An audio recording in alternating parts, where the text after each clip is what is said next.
সচেতন মহল, আপনারা ইতিমধ্যে অবগত আছেন আমাদের স্বতন্ত্র ইফতেদায়ী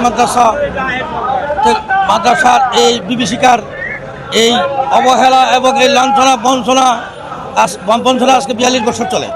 এই 42 বছরে আমরা বিভিন্নভাবে সরকারের সাথে বসার চেষ্টা করেছি, বিভিন্নভাবে সরকারকে মেসেজ দিয়েছি, আন্দোলন করেছি, সংগ্রাম করেছি। আমাদের অনেক শিক্ষক ভাই ইন্তেকাল করেছেন, অনেক ভাই মৃত্যু পথযাত্রী, অনেক ভাই বিরুদ্ধে কাঁচাদারি থেকে পাকা হয়ে গেছেন, অনেক ভাই কবরে চলে গেছেন। সুতরাং আমরা এই যে ধারাবাহিকতা, এই যে আন্দোলনের ধারাবাহিকতা, এই ধারাবাহিকতায় আজকে 42 বছর চলে, কিন্তু আজও পর্যন্ত কোনো সরকারই আমাদের দিকে তেমন গুরুত্ব করে নাই। আপনারা আরও জেনে থাকবেন, এই প্রতিষ্ঠানগুলো মরহুম প্রেসিডেন্ট শহীদ জিয়াউর রহমান সাহেব হাতে প্রতিষ্ঠিত 1983 সনের এক অর্ডিন্যান্সে ইনি প্রতিষ্ঠা করে গিয়েছিলেন প্রতিষ্ঠানগুলো। কিন্তু তারপর আমরা আমাদের আন্দোলন তখন কোনো অনুদান দেওয়া হতো না। 1992 সনে মরহুমা বেগম খালেদা জিয়া মহোদয় ওনার একান্ত আন্তরিকতায় এই প্রতিষ্ঠানগুলোকে রেজিস্টার প্রাইমারির সাথে 500 টাকা করে অনুদান দেওয়া হয়। কিন্তু এই যে 1992 থেকে আজকে 2026, ওই সময়কার 500 টাকা এখন কয় টাকা?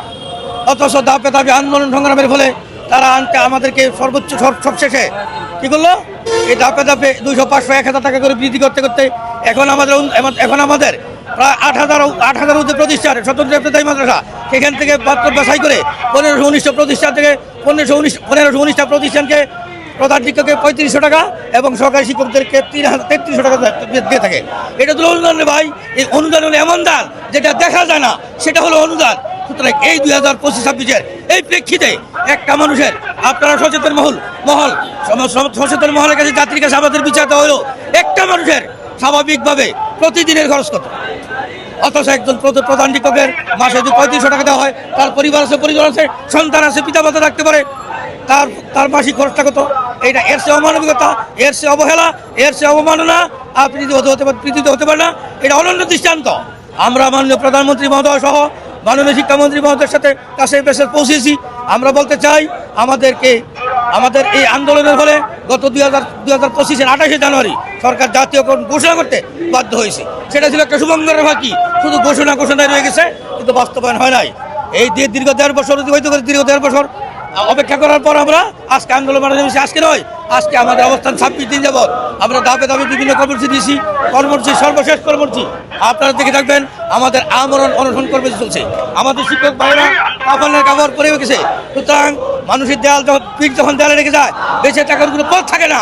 ঠিক সেই অবস্থা মানুষ কাপড়ের পর জীবন্ত অবস্থায় কাফনের কাপড় পরে থাকে। আপনারা দেখে থাকবেন, আমাদের শিক্ষকরা কাপড় পরে আছে কেন? এই দেশের কি কোনো দায়িত্বশীল নাই? এই দেশটাকে এই দেশের শিক্ষা সেক্টর দেখা করবে কোনো দায়িত্বশীল নাই না? তারা দায়িত্ব পালন করতে ব্যর্থ। যদি দায়িত্ব পালন করতে ব্যর্থ হয়, তাহলে তারা আমাদেরকে মেসেজ দেবে। আমরা যে দেখবেন ঈদের দিন, পবিত্র ঈদুল আজহার দিন, আমরা যখন বিভিন্ন দ্বারে ঘুরে কোনো রেসপন্স পাচ্ছি না, তখন আমাদের শিক্ষকগণ গিয়েছিলেন গুলশান। মাননীয় প্রধানমন্ত্রী আমাদের শিক্ষকরা ঈদ এখানে করেছেন।